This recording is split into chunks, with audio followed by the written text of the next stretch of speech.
नमस्कार साथियों, मेरा नाम है मनीष और स्वागत है आप सभी का self study on mobile channel पर। आप लोग कमेंट कर रहे थे कि बीपीएससी के लिए टॉपिक वाइज क्वेश्चन कराए जाए, तो लेकर के हाजिर है। पहला टॉपिक है शेयर और लाभांश, जो काफ़ी इम्पोर्टेंट है। वैसे तो ये चैप्टर सभी एग्जाम के लिए इम्पोर्टेंट है। शेयर और लाभांश काफ़ी टफ लगता है सभी को, पर मेरा वादा है कि यह पूरा वीडियो देखने के बाद आप सभी क्वेश्चन को कर पाएंगे। यदि आपने प्रॉफिट और लॉस पढ़ा हुआ है तो आप इस चैप्टर को बिल्कुल आसानी से कर पाएंगे। मैं कहीं भी आपको फार्मूला यूज करके नहीं बताऊंगा। सभी जो क्वेश्चन होंगे बिना फार्मूला के हम लोग बनाएंगे, ठीक है। और यदि प्रॉफिट लॉस आप पढ़ना चाहते हैं तो प्लेलिस्ट में से आप पढ़ सकते हैं। तो आइए इस चैप्टर को शुरू करते हैं।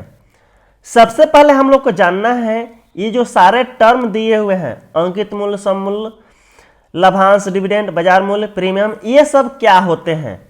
यही जो टर्म है इनके वजह से यह चैप्टर जो है मुश्किल हो जाता है। लोगों को मुश्किल लगता है, ये टर्म समझ में नहीं आता है। तो सबसे पहले हम लोग ये सारे टर्म को समझेंगे एक एक करके, ठीक है। तब उसके बाद हम लोग क्वेश्चन पे आएंगे तो सारे क्वेश्चन आपसे बिल्कुल बनने लगेंगे। मान लेते हैं कि कोई व्यक्ति है जिसका नाम है रमेश। रमेश को एक कंपनी खड़ी करनी है। रमेश जो है चाहता है कि एक कंपनी खड़ा करना, पर उसके पास पैसे नहीं हैं। उसके पास पैसे नहीं हैं कि कंपनी खड़ा हो सके। रमेश चाहता है कि एक कंपनी खड़ा हो, पर उसके पास पैसे नहीं हैं। वह क्या करता है, कंपनी के बनाने के लिए जितनी रकम की आवश्यकता है, जितने रकम की आवश्यकता है उसको छोटे छोटे हिस्से में बांट देता है। मान लेते हैं कि कंपनी को खड़ा करने के लिए 50,000 रुपये की ज़रूरत है।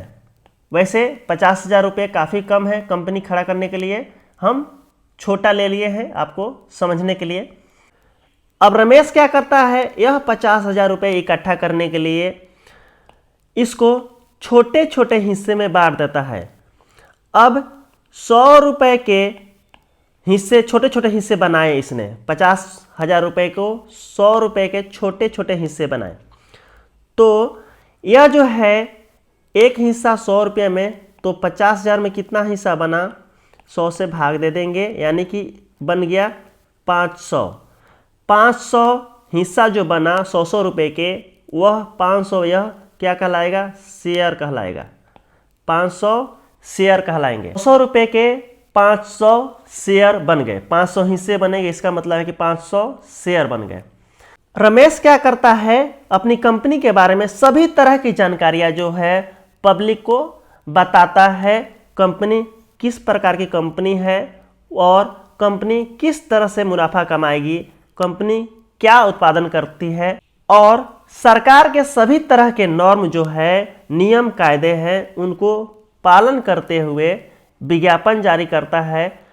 और 5 लोगों को मान लेते हैं कि रमेश की कंपनी अच्छी लगी, इसमें अच्छे ग्रोथ दिखे, तो 5 लोग रमेश की कंपनी में पैसे लगाने के लिए राजी हो गए। तो 5 लोग जो आएंगे, यह जो है रमेश की कंपनी में पैसे किस तरह से लगाएंगे, वह शेयर खरीदेंगे। रमेश की कंपनी का शेयर खरीदेंगे, ठीक है। छोटे छोटे हिस्से खरीदेंगे, यानी कि रमेश की कंपनी का शेयर खरीदेंगे। रमेश की कंपनी का कुल शेयर जो है 500 है, ठीक है। तो ये लोग जो है अपने पैसे लगाना चाहेंगे तो इस शेयर को खरीदना होगा, जो कि 100 रुपये का 500 शेयर है।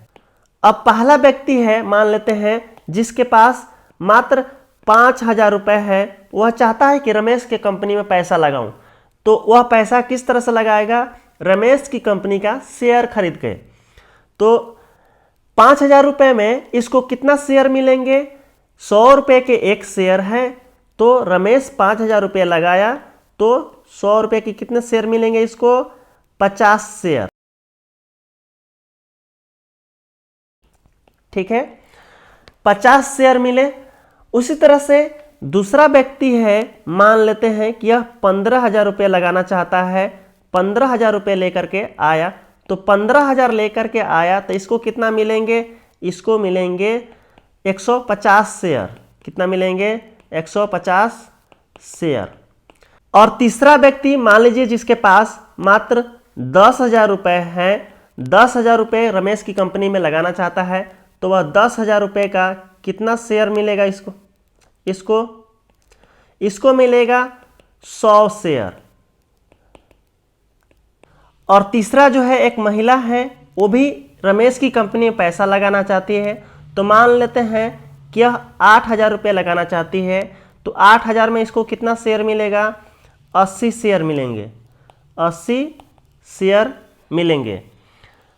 अब जो है अगला व्यक्ति है रमेश की कंपनी में, मान लीजिए कि 12,000 रुपये लगाना चाहता है, तो 12,000 में इसको कितना शेयर मिलेंगे, 120 शेयर।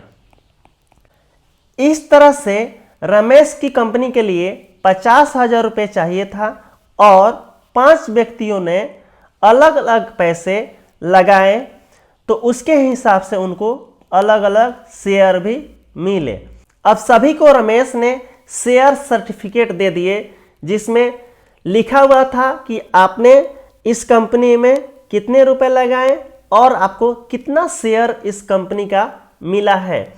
साथ ही साथ उसमें सारे टर्म कंडीशन लिखे हुए थे कि यदि कंपनी को फायदा होगा तो आपको भी फायदा होगा, और यदि कंपनी को नुकसान हुआ तो आपको भी नुकसान होगा। इस तरह से रमेश की कंपनी चल पड़ती है। अब हम लोग सभी टर्म जो दिए हुए हैं उनको समझते हैं। अंकित मूल्य, सामान्य मूल्य, पार वैल्यू, फेस वैल्यू या सम मूल्य, सभी जो है एक ही बात है, सभी एक ही टर्म है। ये क्या होता है, जैसे सभी पांचों ने जो है रमेश की कंपनी में जब पैसा लगाया तो उनको जो सर्टिफिकेट में मिला है कि आपने कितने रुपए लगाए और आपको किस रेट से जो है आपको कितने शेयर मिले हैं, तो वही जो है सामान्य मूल्य या अंकित मूल्य कहलाता है, जो शुरू में है, जो कंपनी ने जारी किया था कि 100 रुपये का एक शेयर है, तो 100 रुपये जो है उस कंपनी का शेयर का अंकित मूल्य होगा। 100 रुपये क्या होगा, वो कंपनी के शेयर का अंकित मूल्य या सम मूल्य या सामान्य मूल्य या फेस वैल्यू। अब जो है लाभांश क्या होता है, यदि कंपनी को फायदा होती है, कंपनी को फायदा होती है, तो वह फायदा जो है कंपनी चाहती है कि अपने शेयर धारकों को, जिन्होंने शेयर खरीदा है उन्हें शेयर धारक या शेयर होल्डर कहते हैं, तो शेयर धारकों में कंपनी चाहती है कि वह लाभ का हिस्सा यानी कि लाभांश जो है या डिविडेंड बांटना, अपने शेयर धारकों में बांटना। तो वह क्या करेगी कि जिसने जितना पैसा लगाया है उसके हिसाब से, उसी के अनुपात में वह डिविडेंड जो है सभी शेयर धारकों में बांटेगी। ठीक है। और लाभांश कभी भी दिया जाता है वह जो है अंकित मूल्य, सामान्य मूल्य या पार वैल्यू, फेस वैल्यू पर दिया जाता है। यानी कि जो अंकित मूल्य शुरू में जो जारी किया गया था कि प्रति शेयर दाम है 100 रुपये, तो इसी 100 रुपये पर अंकित मूल्य या सम मूल्य, सामान्य मूल्य पर ही लाभांश जो है बांटा जाता है। डिविडेंड किस पर दिया जाएगा हमेशा, अंकित मूल्य, सामान्य मूल्य या सम मूल्य पर। समझ गए होंगे, ये दोनों बातें आप समझ गए। अब ये बाजार मूल्य क्या होता है इसको समझते हैं। मान लीजिए कि आप सिनेमा हॉल में, मल्टीप्लेक्स में फिल्म देखने जाते हैं, तो वहां पर क्या होता है कि अलग अलग फिल्म के लिए अलग अलग टिकट होते हैं, रेट अलग अलग होता है। तो मान लीजिए सामान्यतः 100 रुपये का टिकट होता है, लेकिन फिल्म अच्छी हुई या आपको उस फिल्म में टैक्स ज़्यादा लग रहा है तो टिकट का रेट जो है बढ़ा दिया जाता है। अलग अलग रेट पे हर दिन अलग अलग रेट होता है फिल्म का। तो जिस समय जिस रेट पर टिकट मिल रहा है, मतलब जब आप गए तो हो सकता है 100 से ज़्यादा का टिकट मिल रहा, 200 का मिल रहा, 150 का मिल रहा हो, तो हर दिन अलग अलग टिकट का रेट होता है। तो वह जो है जिस समय आप फिल्म देखने गए यानी कि बाजार में गए, तो वह जो है कहलाएगा बाजार मूल्य। जिस रेट पर आप खरीदें, जिस रेट पर टिकट आप खरीदें वह कहलाएगा बाजार मूल्य या मार्केट प्राइस। बाजार मूल्य जो है आपका अंकित मूल्य के बराबर भी हो सकता है, मतलब 100 रुपये के बराबर भी हो सकता है, अंकित मूल्य से ज़्यादा भी हो सकता है या अंकित मूल्य से कम भी हो सकता है। हो सकता है कि टिकट न बिकते हो, फिल्म खराब हो, फिल्म नहीं चल पा रही हो, तो हो सकता है कि सिनेमा हॉल वाले को टिकट का रेट कम भी करना पड़े। ठीक है, तो आपको 100 रुपये का टिकट सामान्यतः जो है उससे कम में भी मिल जाए।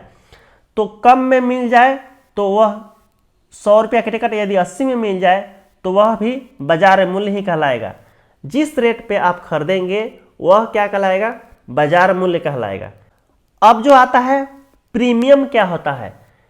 प्रीमियम जो है, मान लीजिए आप सिनेमा हॉल में गए और किसी ने सभी के सभी टिकट, जितने टिकट थे वह खरीद लिए, और खरीदने के बाद क्या किया कि ब्लैक में बेचने लगा, ज़्यादा रेट में क्या किया? बिक्री शुरू कर दिया। तो जितना ज़्यादा रेट में बिकेगा, मान लीजिए 100 रुपया का टिकट जो है 20 रुपया अधिक लेकर के बेचना शुरू कर दिया, उसने 120 में बेचना शुरू कर दिया उस व्यक्ति ने, तो 20 रुपया अधिक देना पड़ रहा है आपको, तो वह प्रीमियम कहलाएगा। क्या कहलाएगा? प्रीमियम। तो शेयर का प्राइस से जितना अधिक आप दे रहे हैं यानी कि प्रीमियम पे खरीद रहे हैं, ठीक है, उस शेयर को आप क्या कर रहे हैं? प्रीमियम पे खरीद रहे हैं। अब अगला टर्म समझते हैं, डिस्काउंट या छूट क्या होता है।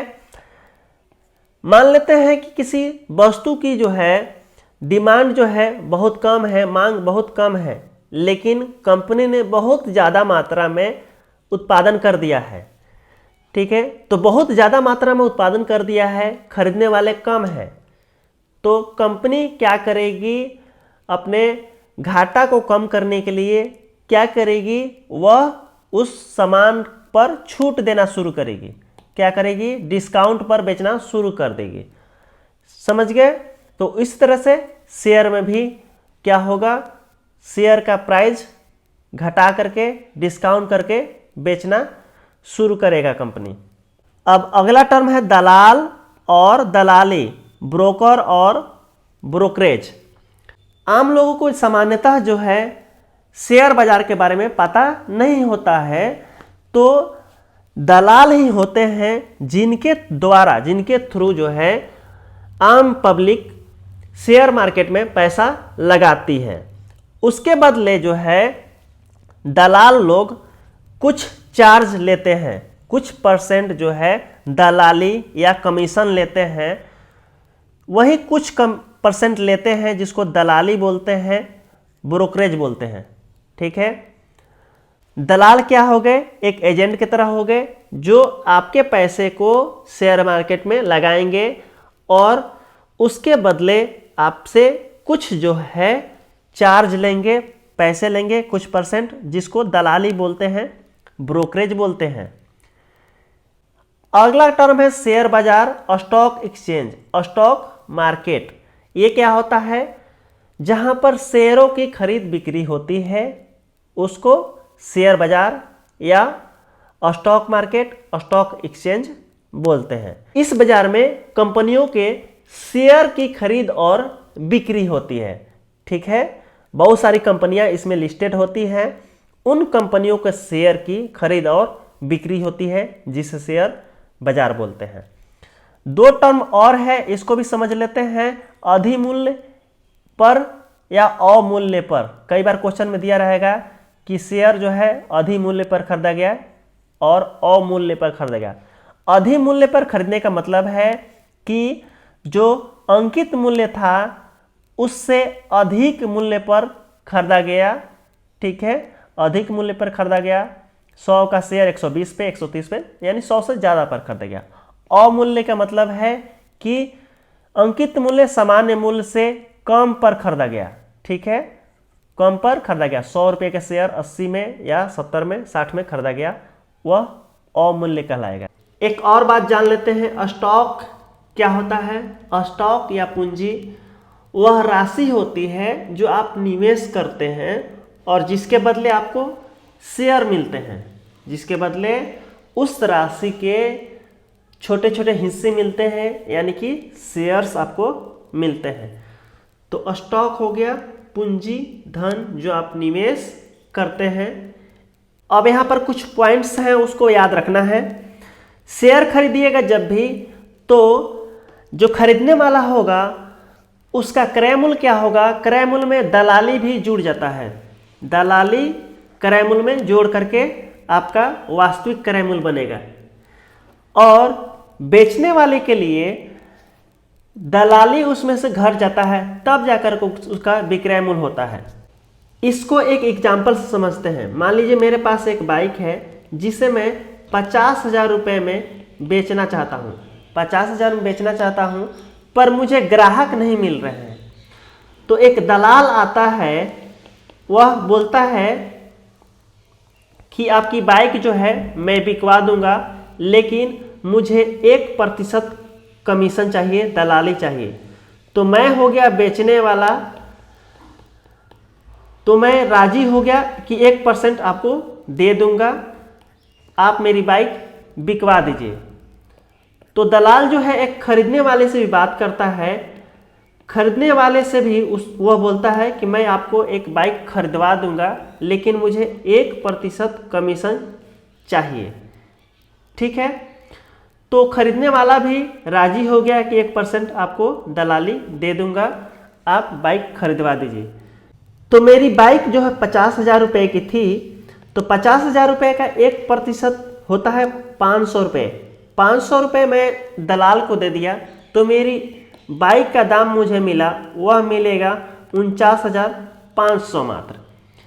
ठीक है, और खरीदने वाला जो है वह 1% दलाली देगा। 50,000 की तो उसने बाइक ली, प्लस 1% दलाल को दिया,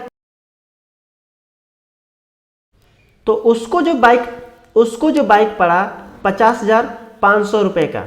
ठीक है, तो दलाल ने 500 रुपये खरीदने वाले से भी लिया और 500 रुपये बेचने वाले से भी लिया, तो दलाल को 1,000 रुपये का फायदा हो गया। तो यहाँ देख रहे हैं हम लोग, क्या देख रहे हैं कि बेचने वाला में से दलाली जो है वह घटता है और खरीदने वाले में दलाली जुड़ता है। ठीक है, विक्रय मूल्य में से दलाली घटा देंगे तो वास्तविक विक्रय मूल्य मिलेगा। क्रय मूल्य में दलाली को जोड़ेंगे तो वास्तविक क्रय मूल्य मिलेगा। ठीक है, यही बात यहाँ पर लिखा हुआ है, आप समझ गए होंगे। शेयर का अंकित मूल्य हमेशा अस्थिर रहता है, वह बदलता नहीं है। और जिस शेयर का अंकित मूल्य नहीं दिया रहा है क्वेश्चन में, तो हम लोग अंकित मूल्य 100 मानते हैं। अगला पॉइंट है, शेयर का बाजारी मूल्य परिवर्तित रहता है। तो पहले ही बता दिए हैं कि शेयर के भाव बढ़ते रहते हैं और घटते भी रहते हैं। और अगला पॉइंट है कि लाभांश जब भी हम लोग निकालते हैं वह अंकित मूल्य पर निकलता है। ठीक है, इतना याद रहेगा। यहाँ पर एक उदाहरण समझ लेते हैं, उसके बाद हम लोग क्वेश्चन पर चलेंगे। रुपए 100 के रुपए 120 पर 9% स्टॉक का क्या मतलब है, इसको समझेंगे। 100 रुपया जो हुआ वह अंकित मूल्य है। 100 रुपये क्या है, प्रति शेयर का यहाँ पे अंकित मूल्य दिया है। 120 रुपये जो है वह विक्रय मूल्य है, यानी कि बाजार मूल्य है। क्या है यह, विक्रय मूल्य है, बाजार मूल्य है, मार्केट प्राइस है। 120 पर 9% स्टॉक का अर्थ है कि 120 रुपया लगाने पर प्रति वर्ष 9 रुपये की आय होती है, आपको लाभ होती है। पर कुछ इंपॉर्टेंट फार्मूला लिखा हुआ है, आप चाहें तो इसका स्क्रीनशॉट ले सकते हैं।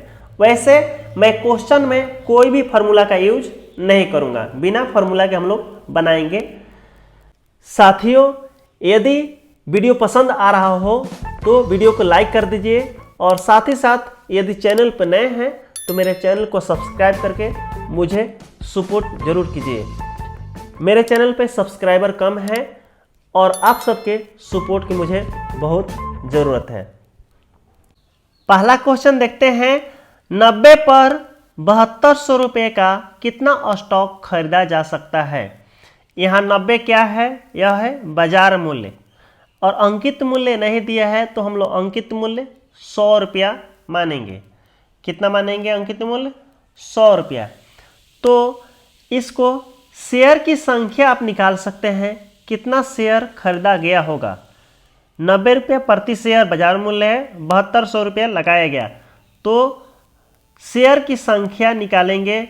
शेयरों की संख्या कितना होगा? 7200 में भाग देंगे किससे? 90 से, यानी कि 80 शेयर खरीदे गए हैं। 80 शेयर खरीदे गए हैं। यहाँ अंकित मूल्य 100 रुपया है। मैंने बताया कि अंकित मूल्य जो है नहीं दिया रहे तो हम 100 मानते हैं। 100 रुपया है। अब जो है कितना स्टॉक खरीदा जा सकता है, तो खरीदे जा सकने वाले स्टॉक का मूल्य जो है, स्टॉक का मूल्य बराबर हो जाएगा शेयर की संख्या यानी कि 80 है गुना अंकित मूल्य, यानी कि 8000 रुपये स्टॉक का मूल्य होगा। जो आपने 7200 रुपये लगाए, शेयर का भाव कम था, 90 रुपया था, अंकित मूल्य से कम था, तो वही आपका 7200 रुपया जो है अभी हो गया 8000 रुपये के बराबर। वहीं यदि अंकित मूल्य से यह ज़्यादा होता, बाजार मूल्य 110 या 120 होता, तो आपने जितना राशि लगाया उससे कम हो जाता आपके स्टॉक का मूल्य। ठीक है, उससे कम हो जाता। आइए अगला क्वेश्चन देखेंगे। क्वेश्चन है 8320 रुपये में 104 पर कितना स्टॉक खरीदा जा सकता है। यहाँ पर 104 क्या है? बाजार मूल्य है, अभी का बाजार मूल्य है। अंकित मूल्य यहाँ भी 100 रुपया है, जहाँ पर नहीं दिया रहे वहाँ पे 100 रुपया अंकित मूल्य हमेशा मानेंगे। तो यहाँ पर शेयर की संख्या कितनी हो जाएगी? शेयरों की संख्या हो जाएगी, कुल राशि आपने जो लगाया है 8320 भाग देंगे 104 से, तो ये आ रहा है यहाँ भी 80 शेयर हो गए। अब जो है कह रहा है कि कितना स्टॉक खरीदा जा सकता है। स्टॉक का मूल्य जो है शेयर की संख्या गुना अंकित मूल्य, यानी कि यहाँ भी आपका 8000 रुपये स्टॉक का मूल्य हो जाएगा। जो आपने यहाँ पर 8320 रुपया लगाया, चूँकि आपने अंकित मूल्य से अधिक पर खरीदा, अधिक मूल्य पर खरीदा।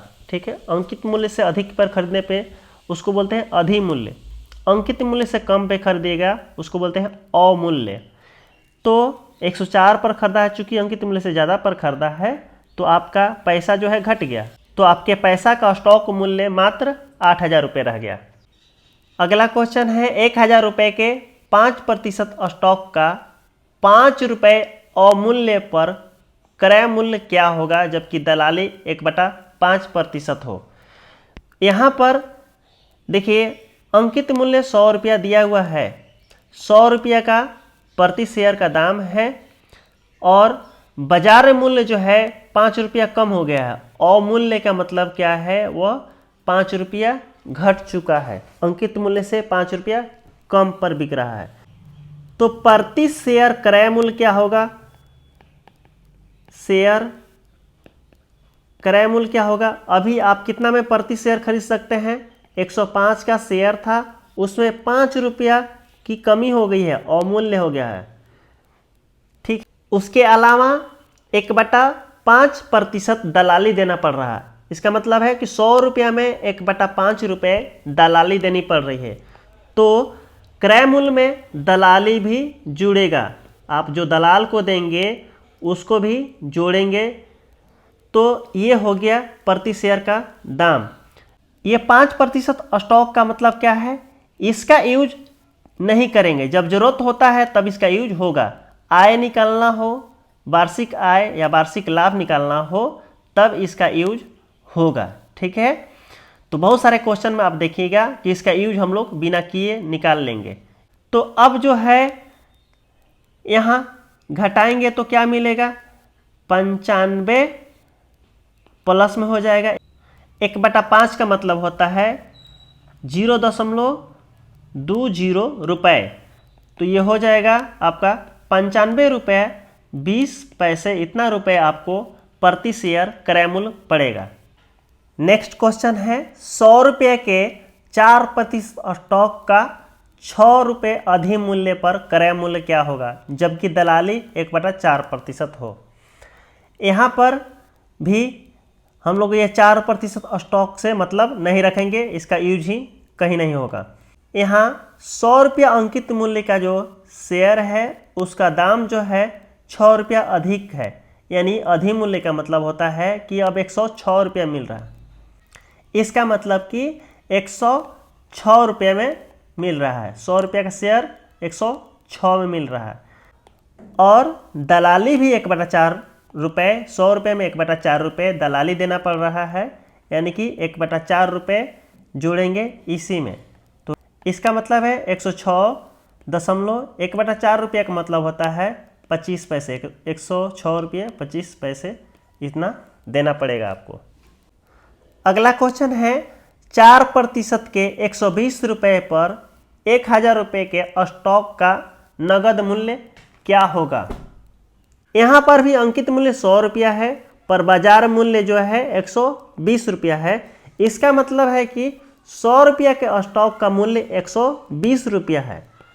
100 रुपये के स्टॉक कितने में मिल रहा है, 120 में का मूल्य 120 है, इसलिए 1 रुपया के स्टॉक का मूल्य क्या होगा, 120/100 करेंगे,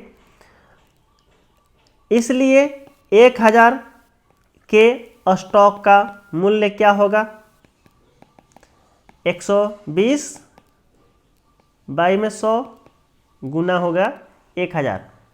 2 0 कैंसिल किए, यानी कि 1200 रुपये। 1000 रुपये का स्टॉक का नगद मूल्य हो जाएगा 1200 रुपये। नेक्स्ट क्वेश्चन है किसी कंपनी के 50 शेयरों का नगद मूल्य क्या होगा यदि 100 रुपये का शेयर 600 रुपये पर मिलता है तथा लाभांश 10% है। यहाँ पर लंबा चौड़ा क्वेश्चन दे दिया है, लेकिन इसका आंसर बिना लिखे आप ला सकते हैं।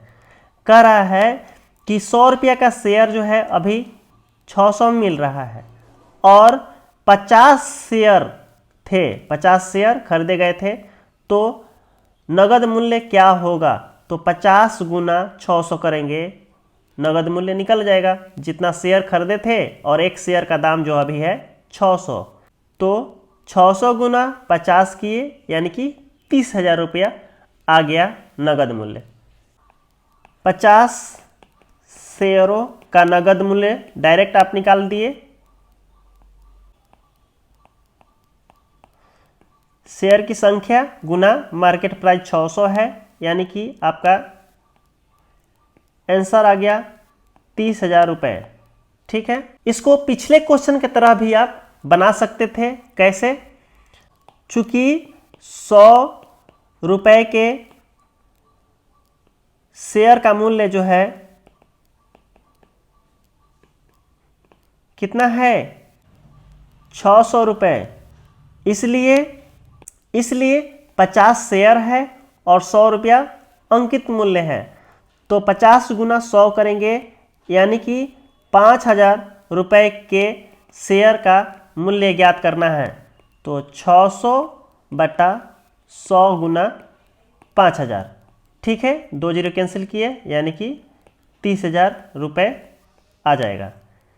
ठीक है, तो इसको आप डायरेक्ट कर सकते थे बिना कुछ लिखे, इस तरह से। अगला क्वेश्चन है 8,000 रुपये के 16% स्टॉक को 107.50 रुपये पर बेचने पर कितना धन प्राप्त होगा, जबकि दलाली 1/2% है। तो यहाँ बेचा गया है, यहाँ विक्रय मूल्य ज्ञात करना है। तो प्रति शेयर विक्रय मूल्य हो जाएगा आपका, शेयर का दाम है 107.50। तो यहाँ पर दलाली 1/2% है, यानी कि 100 रुपया में 1/2 रुपया दलाली देना पड़ता है। तो विक्रय मूल्य में दलाली को क्या करते हैं, घटाते हैं। यही बात याद रखनी है, विक्रय मूल्य में से दलाली को घटाएंगे, जबकि क्रय मूल्य में दलाली जुड़ता है। तो विक्रय मूल्य में 1/2 रुपये घटा लेंगे, तो ये हो जाएगा 1/2 का मतलब होता है 50 पैसा, 1/2 रुपया का मतलब 50 पैसा, ये हो जाएगा 107 रुपये प्रति शेयर का दाम। तो प्रति शेयर 107 रुपया दाम हो गया है। तो पूछा जा रहा है बेचने पर कितना धन प्राप्त होगा। तो 100 रुपया अंकित मूल्य जो है उसका प्राइस जो अभी है विक्रय मूल्य प्रति शेयर 107 रुपया है। तो लिखेंगे 100 रुपये के शेयर का मूल्य 107 रुपया है। कितना है, 107, इसलिए कितना का, 8000 का, 8000 रुपये का शेयर का मूल्य। शेयर का मूल्य कितना हो जाएगा, विक्रय मूल्य ज्ञात करना है, यह हो जाएगा 107/100 गुना 8000 आ जाएगा आपका, ये आ जाएगा आपका 8560 रुपये। एग्जाम में आपको इतना कुछ लिखने की ज़रूरत नहीं है, डायरेक्ट आप ये वाला लिखेंगे, ठीक है, 107/100 गुना 8000। मैं आपको समझाने के लिए यहाँ पर सारा चीज़ें लिख रहा हूँ। अगला क्वेश्चन है 1500 रुपये के 20% स्टॉक को 5 रुपये अवमूल्य पर बेचने से कितना धन प्राप्त होगा, जबकि दलाली 1/2% हो। यह भी पिछले क्वेश्चन के जैसा ही है, यहाँ पर अवमूल्य हो रहा है, इसका मतलब है कि जो अंकित मूल्य है उससे दाम 5 रुपया कम हो गया है। तो प्रति शेयर विक्रय मूल्य यहाँ पर क्या हो जाएगा, प्रति शेयर विक्रय मूल्य होगा आपका 100 में से 5 घटाए यानी कि 95 रुपये, और दलाली भी आपको 1/2% देनी पड़ रही है। तो विक्रय मूल्य में दलाली घटता है, दलाली को भी माइनस करेंगे 1/2 रुपये। तो ये हो जाएगा 94 रुपये 50 पैसे, 94.50 रुपये। यह हुआ एक शेयर का विक्रय मूल्य।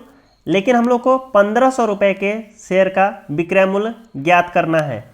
तो हम लोग क्या करेंगे, डायरेक्ट यहाँ पे कर देंगे, चूँकि 100 रुपये का विक्रय मूल्य है इतना रुपये, 100 रुपये शेयर का विक्रय मूल्य कितना है, इतना रुपये, इसलिए इतना रुपये का। तो हम डायरेक्ट करेंगे 94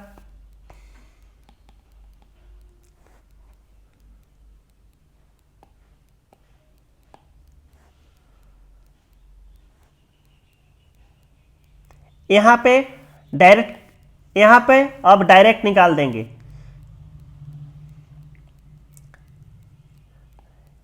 यहाँ पे अब डायरेक्ट निकाल देंगे, चूंकि 100 रुपये के शेयर का विक्रय मूल्य 94.50 रुपये है। अब यहाँ पे हम लोग डायरेक्ट निकाल देंगे, चूंकि अब यहाँ पे हम लोग डायरेक्ट निकाल देंगे, चूंकि 100 रुपये के शेयर का विक्रय मूल्य जो है 94.50 रुपये, इसलिए 1500 रुपये के शेयर का विक्रय मूल्य। तो यहाँ पर डायरेक्ट लिख देंगे हम लोग 94.50 बटा में 100 गुना 1500, ठीक है, गुना कर देंगे तो ये आ रहा है 1417.50 रुपये, ठीक है। ये आपको समझ में आया होगा। अब डायरेक्ट करेंगे, एक एक नियम से लिखने की कोई ज़रूरत नहीं है। अगला क्वेश्चन है, एक आदमी 128 रुपये पर 16% स्टॉक में धन लगाता है, इससे प्राप्त होने वाले ब्याज की दर क्या है। यहाँ पर देखेंगे 128 रुपया पर 16% स्टॉक का मतलब है कि 128 रुपया लगा करके 16 रुपये उसको मिल रहे हैं। यहाँ पर भी अंकित मूल्य क्या है, 100 रुपया। तो लिखेंगे, चूंकि आपका 128 रुपये पर 16 रुपये की आय होती है। इसलिए 100 रुपये पर कितना आय होगा, 16/128 गुना 100 करेंगे। ये कितना बार में जाएगा, 8 बार में, 16 8 और ये 8 से 100 जो है 12.50 बार में कैंसिल हो जाएगा। तो 12.5 रुपया आया। तो 12.5 रुपया जो आया 100 रुपया पर, इसका मतलब है कि 100 रुपया पर 12.5 रुपया के आय, प्रतिशत में आय भी उतना ही होगा। 100 का 12.5 निकालेंगे तो प्रतिशत में भी 12.5% ही होगा। ठीक है। अगला क्वेश्चन है, अगर 25 रुपये वाले शेयर का बाजार भाव 30 रुपया है तो 1200 रुपये में कितने शेयर खरीदे जा सकते हैं। तो यहाँ पर बिल्कुल आसान है, बिना कुछ लिखे आप कर सकते हैं।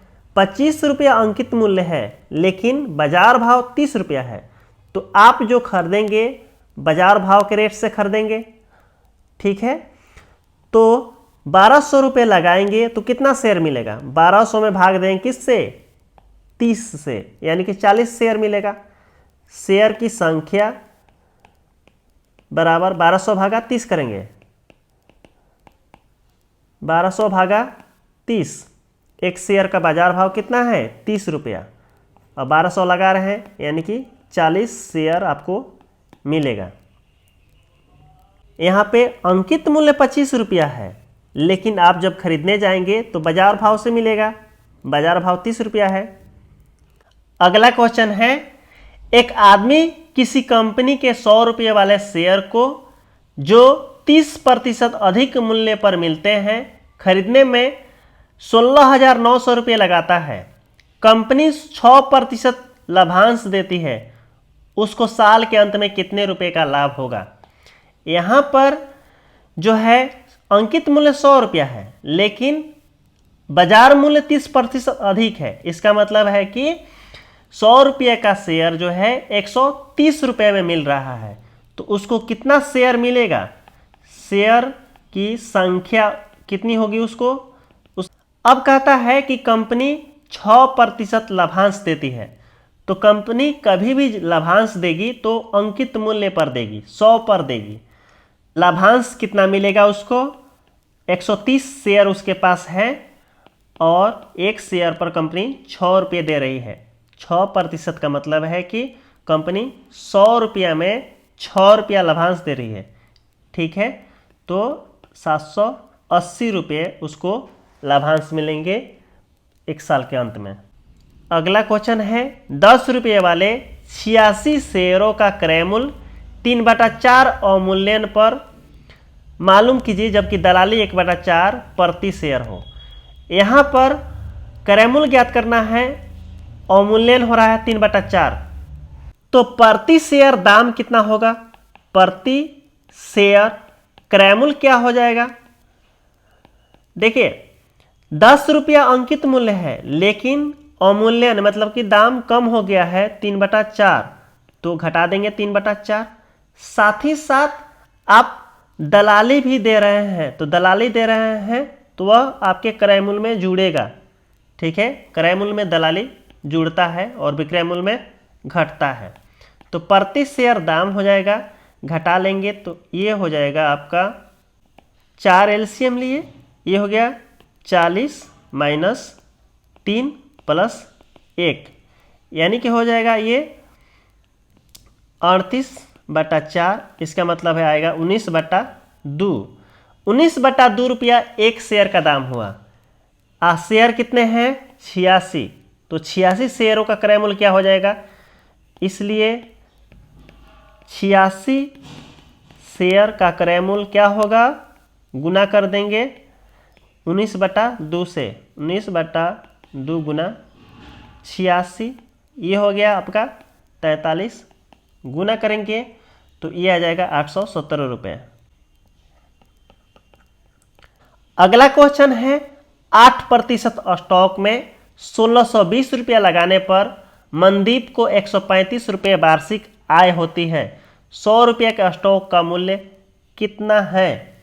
यहाँ पर देखिए 135 रुपये की उसको आय होती है, कितना रुपया लगाकर, 1620 रुपया लगाकर। चूंकि यहाँ पर 135 रुपये आय के लिए कितना रुपया लगता है, 1620 रुपये। 135 रुपये आय के लिए 1620 रुपये लगते हैं, इसलिए 8% स्टॉक का मतलब है कि 8 रुपये मिलते हैं कितने में, 100 रुपये में। ठीक है, तो इसलिए 8 रुपये आय के लिए कितना रुपया लगेगा, 1620 बटा 135 गुना 8 करेंगे तो ये आ जाएगा आपका 96 रुपये, यानी कि 96 रुपया लगा करके 8 रुपया उसको आय होगा। अगला क्वेश्चन पढ़ेंगे, 130 रुपया पर 8% स्टॉक में 7800 रुपये लगाकर कितनी वार्षिक आय होगी। तो यहाँ पर देख रहे हैं हम लोग कि रुपये लगाया है कितना, 7800, और जो है बाजार मूल्य 130 रुपया है, तो शेयर कितना मिलेगा इसको, शेयर की संख्या कितना होगा, 7800 में भाग दे देंगे 130 से, यानी कि 60 शेयर मिला। कितना मिला, 60 शेयर। अब कह रहा है कि वार्षिक आय कितनी होगी। यहाँ पर 8% स्टॉक है, इसका मतलब है कि 100 रुपये में 8 रुपये की आय होती है। 100 रुपये अंकित मूल्य है, उस पर 8 रुपये की आय होती है। एक शेयर पर 8 रुपये की आय, तो 60 शेयर पर आय निकाल लेंगे। ठीक है, इसलिए 60 पर वार्षिक आय कितना होगा, शेयर की संख्या गुना एक शेयर पर 8 रुपये,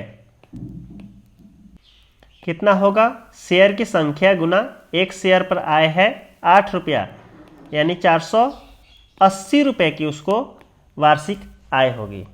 ठीक है, अगला क्वेश्चन है, राहुल 70 रुपये वाले शेयर 100 रुपये प्रति शेयर की दर से 2500 रुपये में कुछ शेयर खरीदता है। यदि लाभांश 5% हो तो उसकी वार्षिक आय क्या है। यहाँ पर देखेंगे कि प्रति शेयर उसने 100 रुपया खरीदा है, यानी बाजार मूल्य था 100 रुपया, और 70 रुपया जो है अंकित मूल्य है। 70 रुपये वाले शेयर 100 रुपये प्रति शेयर की दर से खरीदा है, यानी अंकित मूल्य 70 है लेकिन बाजार मूल्य 100 रुपया। तो उसको कितना शेयर मिलेगा, शेयर की संख्या उसे कितना मिलेगी, शेयर की संख्या 2500 रुपये लगाया है और प्रति शेयर 100 रुपया उसने खरीदा है, यानी कि 25 शेयर मिला। आगे कह रहा है कि 5% लाभांश यदि प्रतिवर्ष 5% हो तो कंपनी जो है 5% किस पर देगी, वह देगी अंकित मूल्य पर। अंकित मूल्य कितना है, 70 रुपये। तो वार्षिक लाभांश कितना होगा, यहां पर प्रति शेयर पहले देखेंगे। एक शेयर पर लाभ कितना होगा, 70 रुपये एक शेयर का दाम है। 70 का 5% कंपनी देगी, 70 का 5%। 70 रुपया अंकित मूल्य है तो कंपनी किस पर देगी, अंकित मूल्य पर। 70 का 5% होता है 70 गुना 5/100, प्रतिशत के लिए बटा 100 करेंगे। और उसके पास शेयर कितनी, तो एक शेयर का ना लाभ हुआ, उसके पास शेयर कितना है, उसके पास शेयर है 25, तो 25 से गुना कर देंगे, है ना। ये एक शेयर का लाभ हो गया और ये 25 शेयर कुल उसके पास है। सिंपल। तो इसको कैंसिल कर दीजिए 20 बार में, ये हो गया 3.5। अब गुना करेंगे तो ये आता है 87.50 रुपये। ठीक है, अगला क्वेश्चन है, लारा 25 रुपये वाले शेयर 30 रुपये प्रति शेयर की दर से 50 शेयर खरीदता है। यदि उस पर 5% लाभांश मिलता है, उसको अपने लगाए गए धन पर प्रतिशत वार्षिक ब्याज कितनी पड़ती है। यहाँ पर उसने 25 रुपया का शेयर कितना में खरीदा है, 30 में खरीदा है। इसका मतलब है कि बाजार मूल्य 30 रुपया है, तो 30 रुपया की दर से उसने खरीदा है 50 शेयर। तो उसकी लागत कितनी हो जाएगी, उसकी लागत यानी क्रय मूल्य, लागत उसका कितना लगा है, शेयर की संख्या गुना एक शेयर का 30 रुपया है, यानी कि 1500 रुपये उसने लगाया है। अब जो है 5% लाभांश मिलता है, तो 5% लाभांश कंपनी जब भी लाभांश देगी वह अपने अंकित मूल्य पर देगी। तो अंकित मूल्य 25 रुपया है, कितना है 25, तो 5% लाभांश जो कंपनी देगी वह 25 पर देगी।